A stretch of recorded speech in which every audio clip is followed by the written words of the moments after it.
వాక్య భాగాన్ని మనం ధ్యానించుకుందాం. గలతీయులకు రాసిన పత్రిక 5వ అధ్యాయము 13వ వచనము.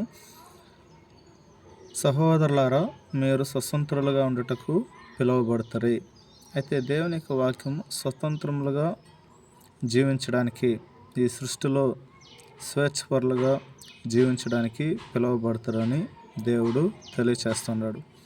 కాబట్టి మనము దేవుని యందు, సమాజం యందు, అన్ని చోట్ల మనం స్వతంత్రులుగా ఉండాలని దేవునికి ఆశ, ఆలోచన. అదేవిధంగా ధర్మశాస్త్రం అంతయు నిన్ను వలె నీ పొరుగు వారిని ప్రేమించమని దేవుడు తెలియచేస్తున్నాడు. మనం స్వతంత్రములుగా ఉండాలంటే ఐక్యత కలిగి ఉండాలి, ప్రేమ కలిగి ఉండాలి. దేవుని యొక్క మనసు కలిగి ఉన్నట్లయితే అందరిలోనూ మనము యొక్క స్వతంత్ర భావం కలిగి దేవుని మనసు కలిగి ఉంటే మనము ఖచ్చితంగా బానిసత్వంగా మనం ఉండము, స్వతంత్రంగా ఉంటాము. దేవునిలో బలముగా ఉంటాం, సంతోషంగా ఉంటాం, స్వేచ్ఛగా ఉంటాం.